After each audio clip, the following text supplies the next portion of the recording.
graduate na or drop out? Graduate po.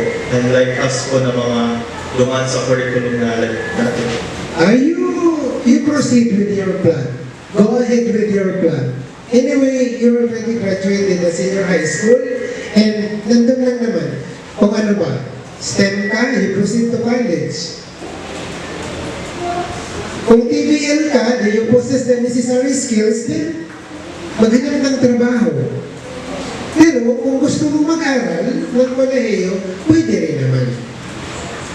Yun nga lang ang sinasabi kasi ngayon, ang sinasabi ng research ng DepEd is yung expected na qualifications hindi na-met ng senior high school graduate. So they do not have other choice but to pursue other field, like pursuing a college degree.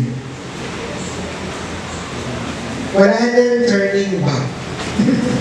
Wala nang balikan, di ba? Tapos na tayo sa senior high school eh. Kumbaga, if we accept that as failure, then let it be.